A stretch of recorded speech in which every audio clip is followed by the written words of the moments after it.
Welcome back to the Lanterne Rouge Cycling Podcast for the Basque Country Stage 1 TT. When I got back from my walk at about 12 today, I texted the group chat for the pod and I said, are we really going to do a pod for this? Because all the time slots for all the GC favorites were before coverage was even going to start. And I thought, I mean, typical cycling, I guess, but we've got Roglic here, Remco, Ayuso, Vingegaard, Pidcock, as of this morning.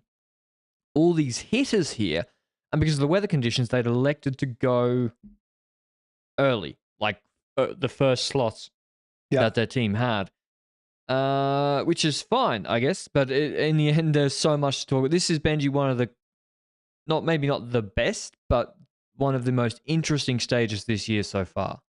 Yeah, certainly. And this is going to be me cursing in a church, basically, by saying that as a Flemish guy, that I enjoyed this time trial that I couldn't see because there was no footage of those early GC riders. The stage I actually enjoyed more than RVV, which that's crazy to say, but I really did. Now, before we get to that, you said it. GC riders starting early because of the time slot. There was rain to be forecasted in the last portion of it. We see that before the race starts. And before that race starts, there's a recon session. A recon session where one of the riders that was doing a recon was caused up in a crash. Tom Pidcock crashed in the recon. On a tweet, it said that the wind blew him off his bike or something, or made him crash. The only thing I saw was a video of him being carried from the team bus to the ambulance. And I will say, first of all, I hope that he's relatively okay. It didn't look great, the fact that he needed to be carried away from the bus, but it was kind of peculiar in the way he was being carried away from the bus, right? Yeah, well, that's sort of reading into it, not wanting to do it too much, but if it's a collarbone, you still walk around, right? So one assumes that walking was too painful to walk. Otherwise, if it's a back injury, you're not going to carry anyone like that. So yeah, hopefully the scans come back. I was really disappointed to hear it. I heard it actually from a rider doing a recon who went past and saw us at a roundabout. Apparently, it was windy, and the end of this TT is a descent and very, very fast in places. The riders also did a lot of recons yesterday, so they've done a recon, like recons on recons on recons for this TT. Some too many, Roglic said, and it's a real shame because I really thought this parkour suited Pidcock and I wanted to see how he went. So that's just a big blow for Ineos and a shame for the race. So hopefully something too serious and at least he can be back for the Tour de France, Worlds, Olympics tilt that I assume is his peak of the season. But we miss out on seeing him against the big boys here today. But you're right, Benji, that weather was why we had all these early slots. And is anything else happened before the TT? Well, first I do want to add, it's also a shame for potentially the Hill Classics, where I would have expected Tom Pidcock to show up because he was good in Liège last year. I was looking forward to seeing him clash on Flèche Wallonne and so forth again. So that's also a period where I would be missing him if he has an injury out of this. So let's hope it was just not as bad as it looked. As simple as that. Before the stage started, nothing else when it comes to chaos. But before we jump, the UCI thing. Go ahead. Oh, yeah. So apparently, according to Remco, and then I also heard, obviously, is that an hour or two before the race, the UCI commissaires issued a release, and Remco said this as well to all the teams, that the radios had to be worn on their back. And teams have been wearing it on their front, because if you wear it on your back, I'm not an aero guy, but affects the drafting or aerodynamics, whereas you wear it on your front when you're closed up, the wind, it doesn't affect it as much. So Rye's been wearing the radio on their front. Now, I don't know why that's the case, why they issued that 2 hours or 1 hour before a World Tour time trial starts. There's been a fair gap. Like the guys doing the recon yesterday, it makes no sense to me. It's a bit amateur, frankly. And then the second thing on equipment is that Roglic did his TT today in the specialized head sock, which has been part of the specialized helmet they created. And the UCI deemed that in a release, well, I don't know, like a month ago, that it was banned from 2nd of April in that release, and Remco didn't wear it. But then what did Remco say after the TT? So the order of things, you said it. In March, the UCI said, as a result, the headstock integrated into the TT5 helmets will no longer be permitted, effective from 2 April 2024. So tomorrow, not today. So according to that statement, still allowed today. We take a look at a column in Nieuwsblad, where Patrick Lefevre spoke about the helmets. And there, he was saying that it was April 1st. So Lefevre was under the assumption in that article, in that column, that it would be April 1st already banned, so in today's time trial. So Quickstep, as a consequence, must have assumed that it was banned today, but then Remco, after his time trial today, was also talking about the helmet, and he said the following. He was mentioning that they had apparently received some kind of email, and in that email, it would have stated that it was April 1st, an email sent to them by the UCI, that it would be prohibited from April 1st. Next to that, Quickstep was apparently already told in Paris that it would be the last time they could wear it. So either someone at Quickstep read it wrong, heard it wrong, or the UCI misinformed Quickstep versus the official public release. And I don't know, I find it difficult to believe that Remco would make up both the email and the fact that they were told about it in Paris, you know?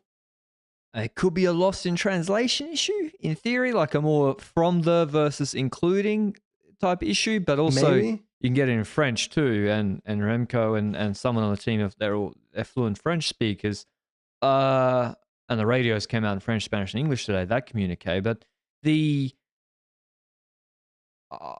there's no way Remco's making up that they said in Paris. Like, why would he make up that in Paris they told him this the last time he can wear it? Now, that's okay. I'm going to take Remco's word for it. I think I believe that someone probably said that to him.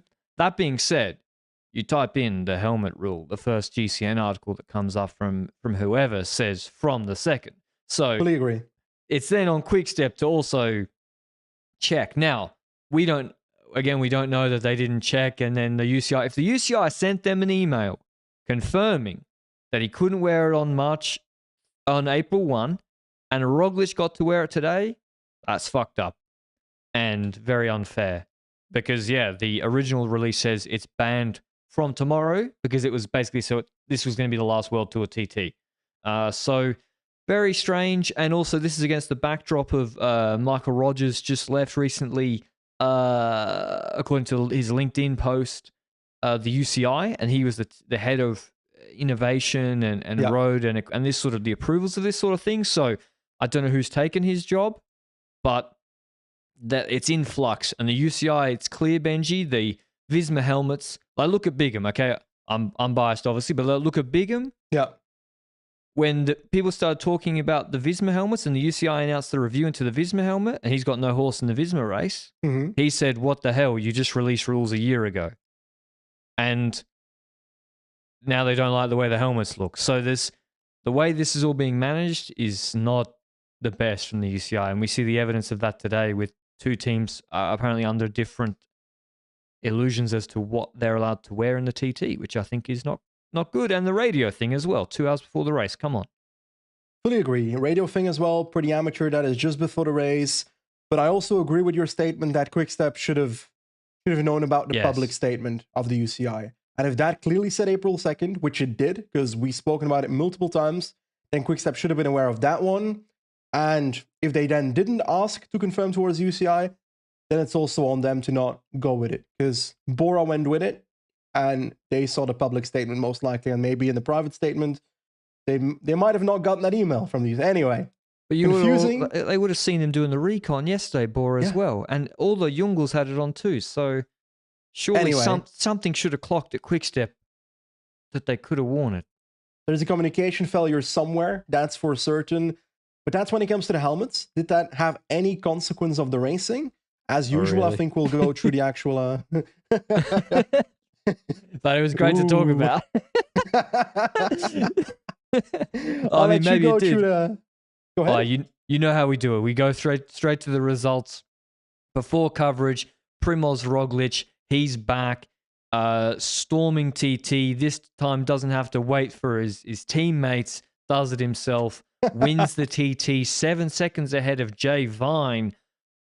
10 seconds ahead of Skjelmoser, fourth off the podium.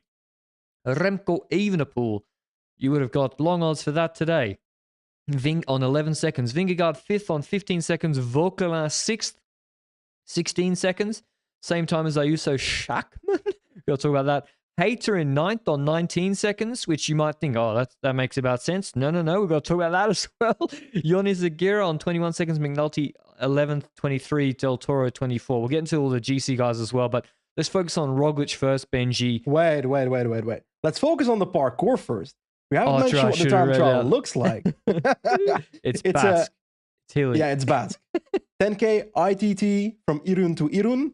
And it's a typical kind of Basque time trial. It's got pretty relatively flat first kilometer, but then it starts gradually climbing, and there's a climb in the middle of the parkour that is 1.7K at 5.1% Olaberia climb. Then it's a gradual, but it starts to become a proper descent towards the last 2 kilometers. Then in the last kilometer, it's slightly uphill towards the finish line. So that's what the 10K TT looks like. And going into this, I was expecting a good time trial from Remco. I was also expecting, if Roglic is good, this is the kind of time trial he'd do well on. Does that make sense? Yeah, he crushes these TTs. He beat Remco in these TTs in 2022 or 3. Like a 10K Basque hilly TT with punches. He's unbelievable. He's probably the best in the world. Actually, he's the best in the world. Where's Astana? This was where Lutsenko did well, right? No, it's Dauphiné, no? The same parkour, I mean. Similar parkour. Yeah. It's like the Velasco. Velasco is like the pacing specialist. But the intermediate hill where the time check has cobbles as well. And then the punch to the line is always, you look at the profile in these Basque stages, and we'll get to more of them in a second. And then I looked at that punch on TV. I was like, that looks steeper than I thought. Yeah. that's steeper than I thought. And so, yeah, it's also Pello Bilbao said it was like the wind conditions changed. He said in the Spanish interview, they changed completely from the Recon. And so I think he said it was headwind at the first half on the climbing bit, and they averaged 33 kilometers an hour, the best riders. And then the fast bit down, he was like, I was going full gas, I was flying. He said he hit 90 kilometers an hour.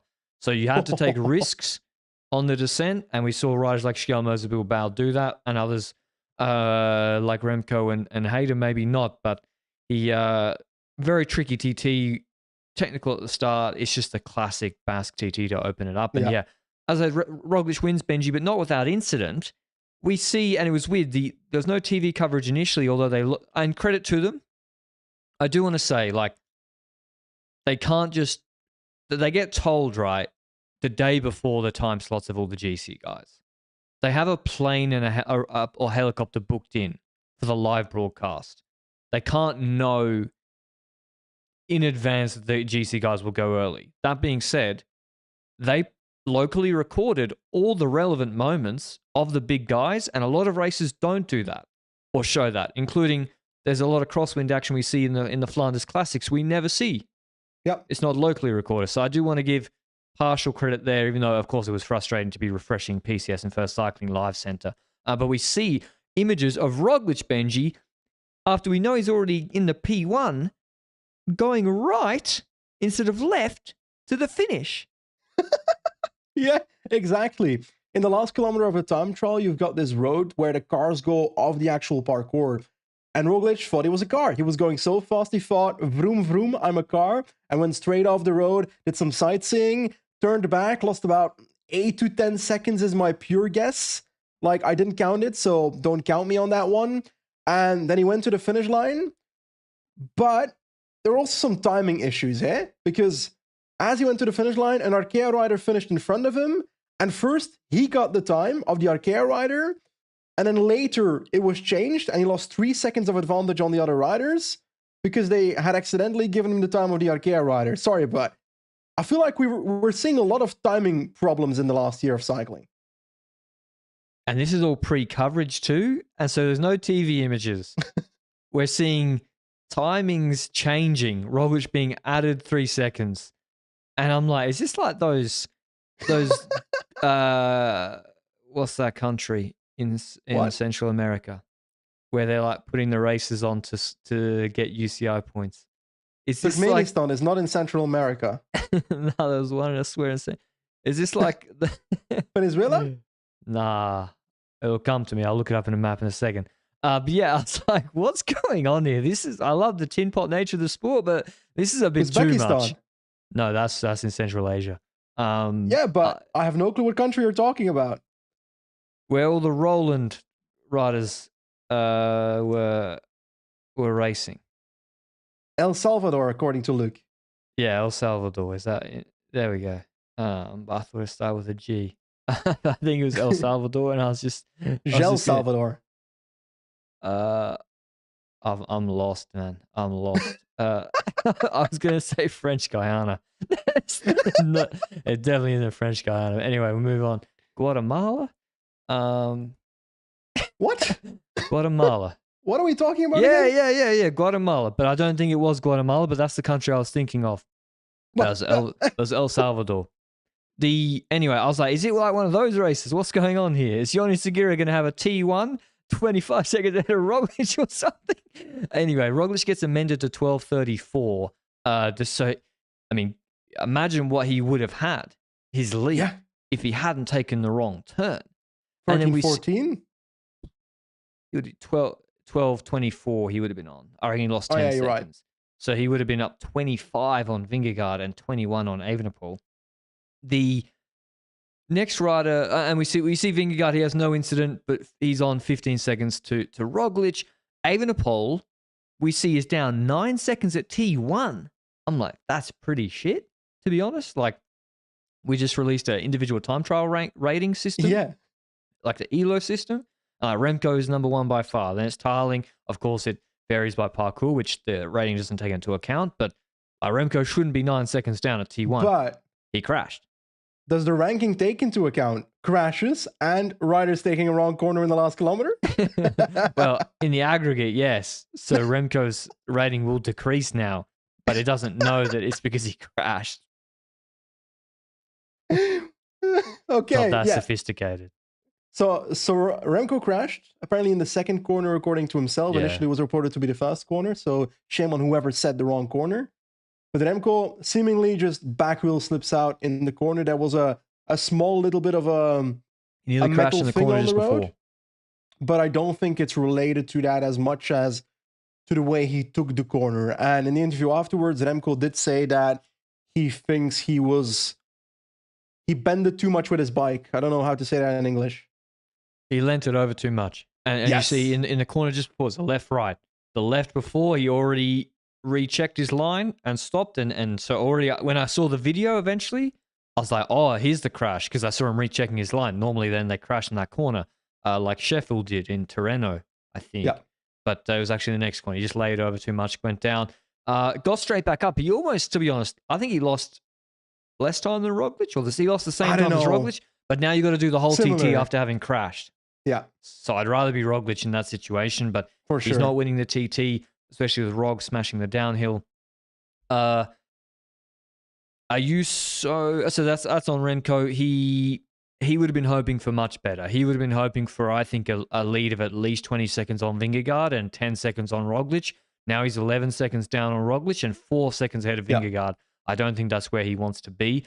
Ayuso, I think, compared to... I thought Ayuso was going to win, actually. But, like, just doing the basic, like, maths in my head of the Tirreno TT, I was like, how can he do the flat TT? But he's GC rider, like, surely here. But it's a different discipline with a couple of punchy hills, which Roglic excels at. So I think he might be a little bit disappointed with that, actually. I will say that when it comes to Ayuso's time trial, if we take a look at the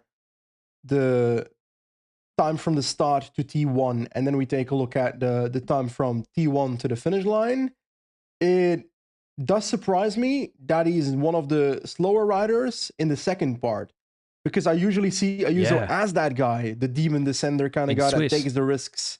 And he's 13th there, while we see the likes of Remco being 9th there, Roglic being 5th there in the second half of the time trial. Skjelmose, as we'd expect, the second faster than that. Who the fuck is first? No, I think it's a glitch on PCS. Oh, no.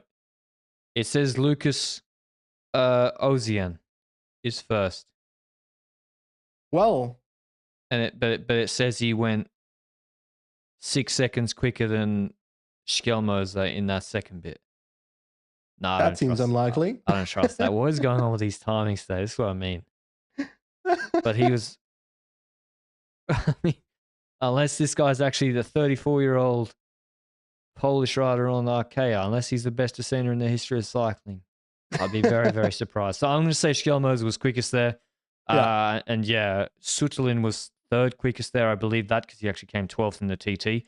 And Vingegaard also obviously railed it because Vingegaard was 4 seconds slower than Schelmoser in that bit and actually quicker by 2 seconds than Roglic on that part, although Roglic was in effect quicker. He also railed it because he I keep forgetting he lost the time in the misstep. But Schelmo's obviously he's an unbelievable descender in there. And you look at Remco, he's okay. Yeah, that same with McNulty, Benji. Look at McNulty. 7th at T1, 35th. 35th, 5:52, losing 14 seconds. I thought he was going to be on for the win, losing a lot of time to Roglic and co in that part as well. So the descent was incredibly important. You needed some watts as well as some cojones, I think. Yeah, for sure. When it comes to other riders, we've spoken about Remco, we've spoken about Roglic, we've spoken about a lot of riders so far, but I feel like there's also a few riders like the Schelmoser, very strong performance. Seeing him do that in the second half of the time trial, not surprising. Jay Vine, the other way around, very good climb in the first half. Then in the second half, a solid, good second half is how I describe it. What was shocking to me was Ineos here because, like we said, Pidcock taken out in the recon before the race started. Carlos Rodriguez, secondary GC rider. Hayter, opportunity to win the Stam trial. And then I look at their starting times, knowing that rain is coming at the end of this time trial, and Hayter is towards the end of their starting. It's their last rider, and that was shocking to me. Before the race, it was shocking. Before the stage started, seeing that start, I saw 4:45 Hayter, and you look at the names around him. It's all like the domestiques of the other teams. There's no one who even like a Marc Soler who UAE might want to keep in GC theoretically. He's already gone an hour before this time slot. So, okay, maybe Pidcock would get the premium time slot.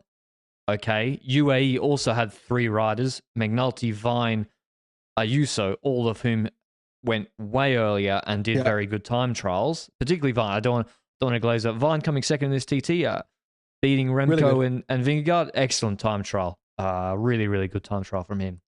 And but anyway, the Hayter time slot is, I'm not going to say unforgivable, but yeah, I think it is. I don't want to. I said it. Remember what I said last night, Benji. If I was the team, I wouldn't. If Hayter said, "Oh, I'm not sure if I'll go for it tomorrow," I wouldn't listen. Yeah, I would just put him in the best slot and say, "You are our best." Maybe. Yeah, okay, yeah. I mean, in the first hour, you are our best chance of winning a World Tour stage tomorrow. No offense, but the team, it's the 1st of April. The only race they've won this year is a neutralized .1 TT on road bikes in Camino in February. And they were good in that. Their results in the classics were actually really good if you really look into the level of the guys, Sheffield Tarling. But on the paper, they need to win a World Tour race. And so Hayter being that slot is just mind-boggling. And he's 1 second slower than Rog at T1. Yeah. And he's way ahead of the other guys. And then you've got this descent afterwards. Roglic, we know. Benji, I saw the T1. I was like, well, Roglic just gave 10 seconds away, taking the wrong turn. Hayter could win this. He's on the descent. It literally looks like it starts hailing on him. He's on a TT bike in technical Basque corners. It's also been dry. So it starts raining. He can't stop, just about. None of them could. Because it's like that first rain that hits all the dirt and shit on the road. And he loses. I don't know how much time he lost, but he must have lost so much time. He's 54th. He's 54th from T1 to the finish, which is, like, okay, you can say McNulty's a bad descender, but he lost another 5 seconds on him. And That has to be the range. So maybe he doesn't win this TT. I'm not saying he wins, but he'd be within 10 seconds at least. Yeah, he could have podiumed this time trial. And that doesn't happen because of the planning of Ineos when it comes to the prediction of the weather. And whether that is But because... is it that?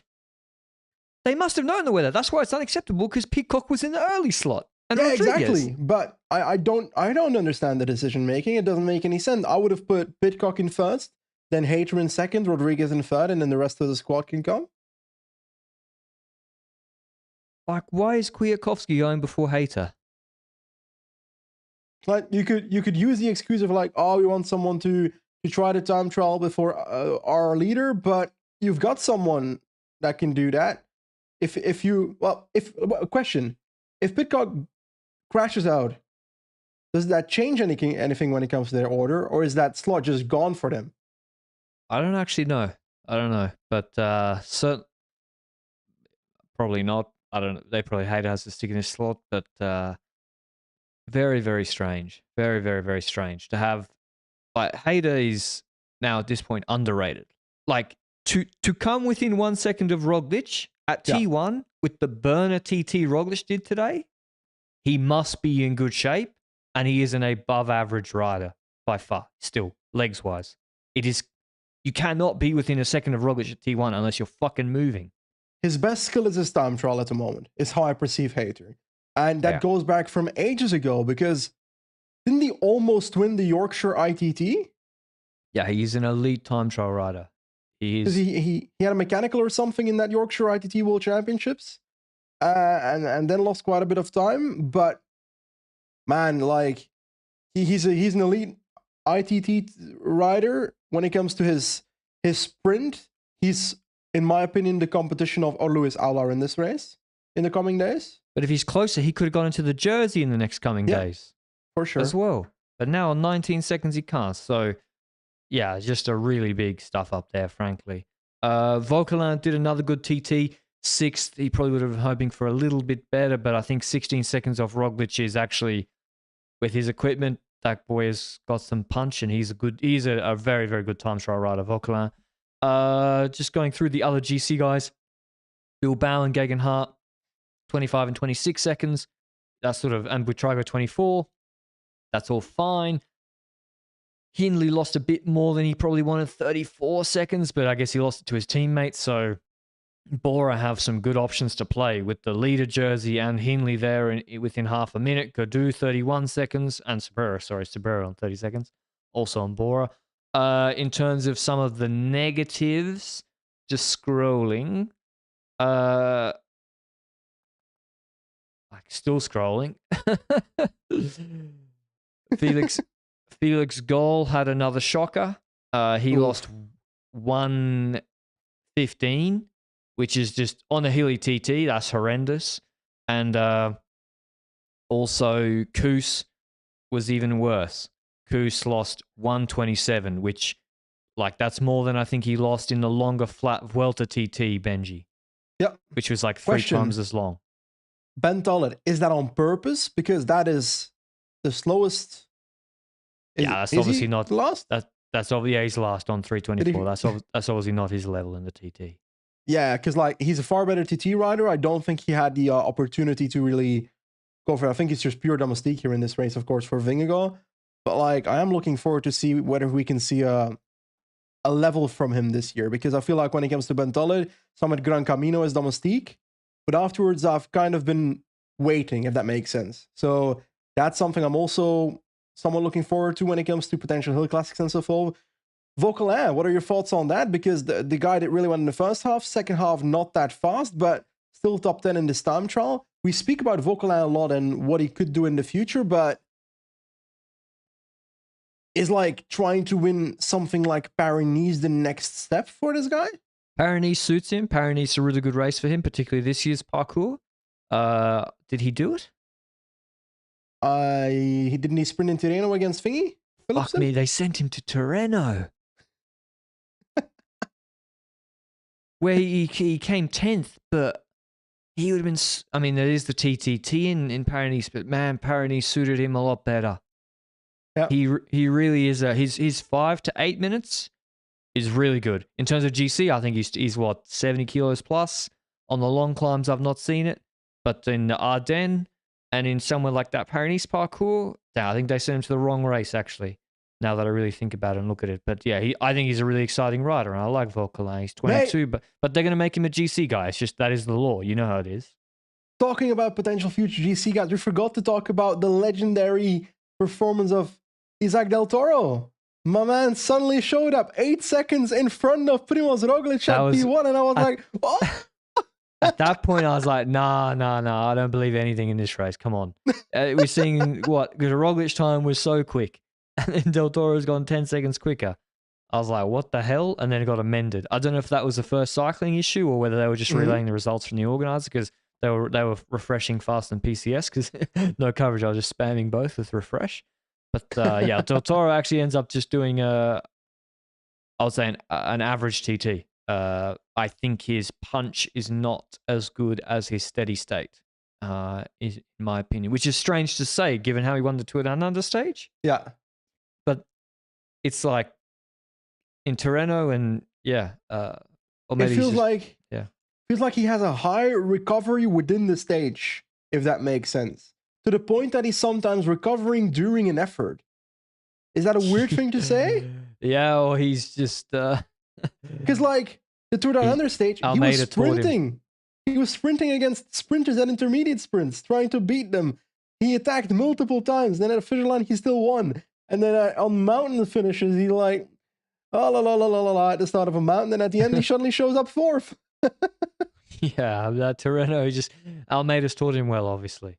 I'm just looking for Landa lost about a minute, I think. Yeah. 50, more or less. So, like, these are not big gaps in the grand scheme of things, but certainly Visma do not have what's clear. Bora have 3 riders within 30 seconds.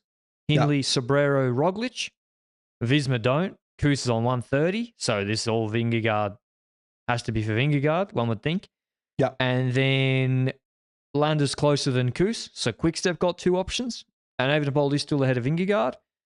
Where does C-Rod finish?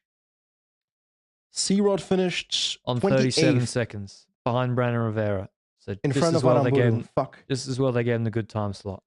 And yeah, I don't know. Looking at GC right now, going into the coming stages, we're talking about 4 versatile stages is how I would describe them. And then stage 6 is the real GC stage, the raid stage we always see with 6 medium mountains in it, with the Krabbelin steep climb in the middle where shit can hit the fan. That's a stage where GC will be decided 100%. But, you said it, Bora has multiple riders there, but Roglic is kind of in the lead as well. So, I've got a feeling that Remco will probably try something before the final stage right now with the way GC is set up, is how I see it. I think he has to.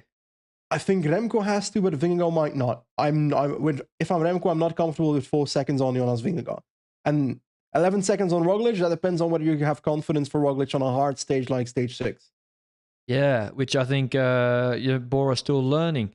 But it's very, very, it's poised in a perfect way, because now Roglic question mark as Paranisi collapsed. Well, he's clearly shown he has good legs here, so we have confirmation. 3 big guns plus Ayuso, maybe 3 and 4. Let's say 4 big guns, and they've got options. Let's not forget Vine is second here in GC, and Del Toro is 13th. Does this time trial change your mind about what we will see on the last stage in this race? Because there's a lot of racing before then. Yeah, there's a lot of racing, but the next 2 stages for me is not necessarily GC action. Stage 4 and 5, there's one hill in the last 10, 15, 20 kilometers where shit can hit the fan. I think Bora in a very good spot, and same with UAE. If Vine can stay in GC, because like if shit hits the fan on stage 6, Benji jumping, Hindley's good in that phase. You got Hindley jumping. What then? Kuss goes with him. Bora like, sweet, he's got a 1 minute lead. Nah, I think it's just I like if we go to the last stage with this GC as if let's pretend the next 4 stages don't happen. Well then Visma can choo-choo. Then I just expect Visma to choo-choo until Krabbelin, and then Vingegaard can launch it.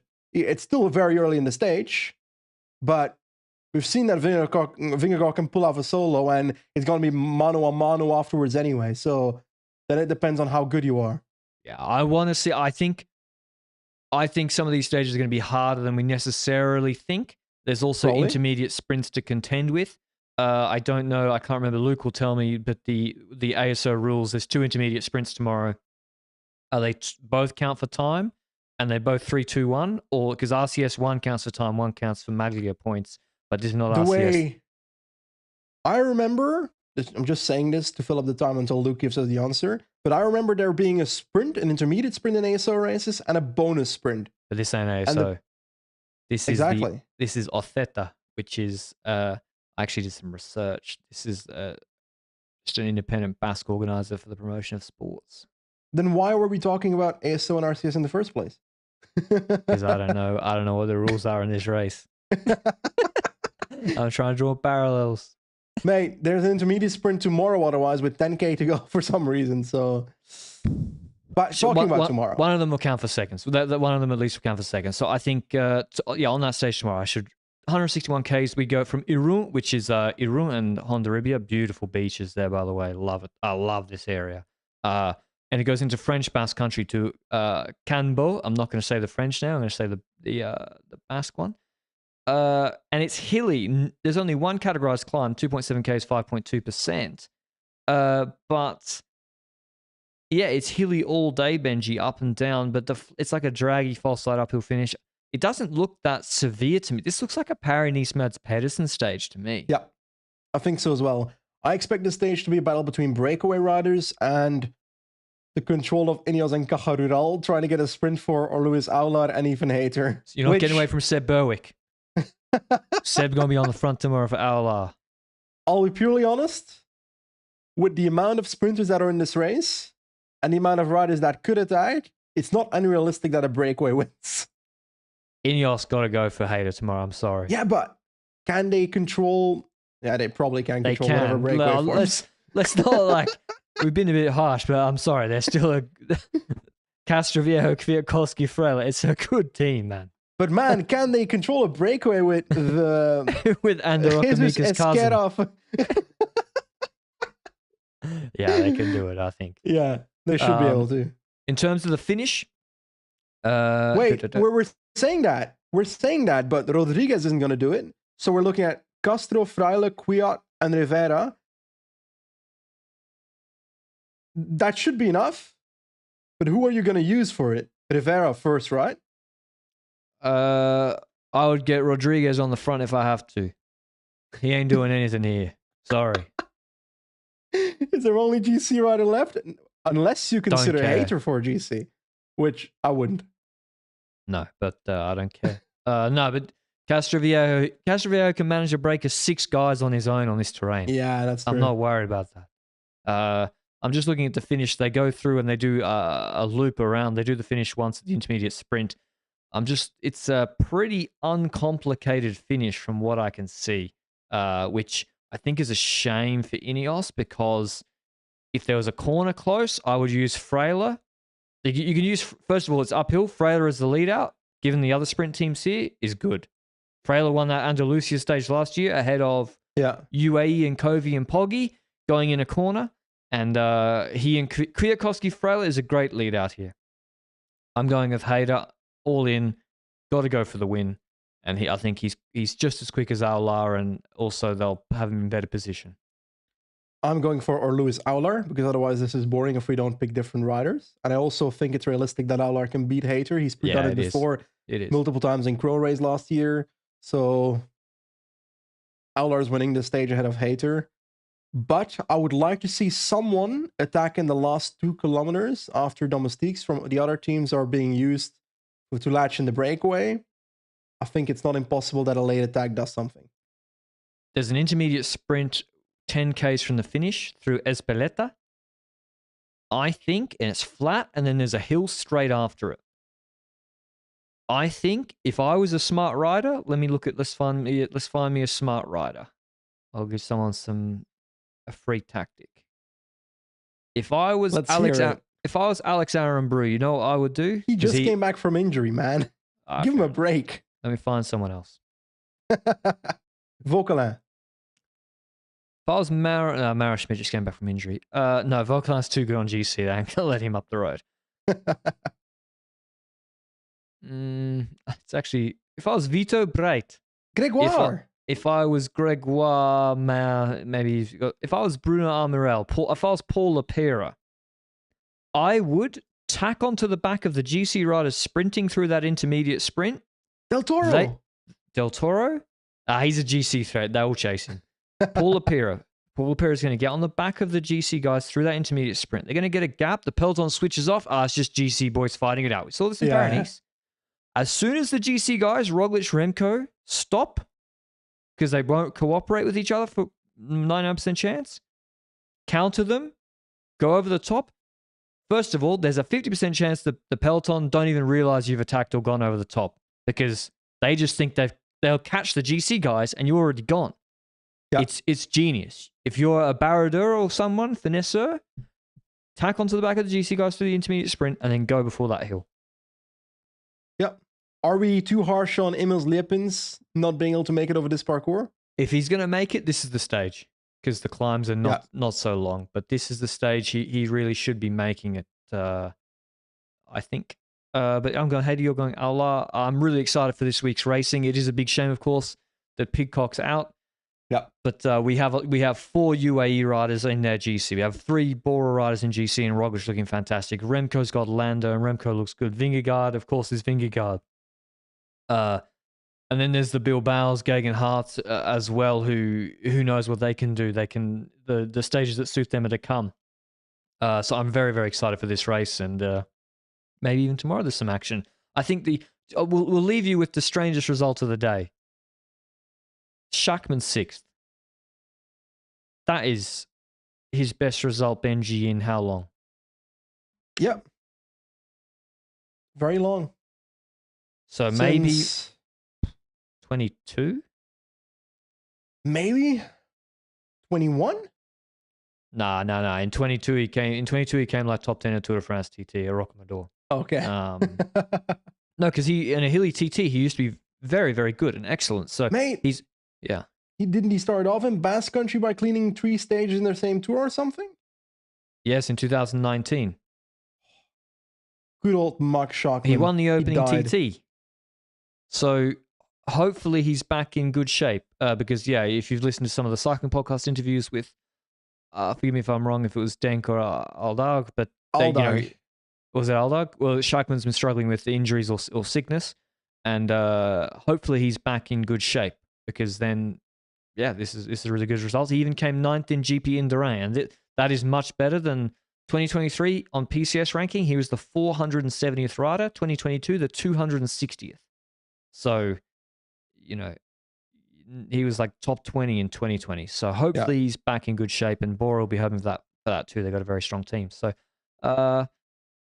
Luke confirms both sprints have bonuses. The break will take the first one. Thanks, Luke. Until tomorrow's Stage 2 recap, where Ethan Hayter reigns supreme, just catching Paul Lapera. Ciao.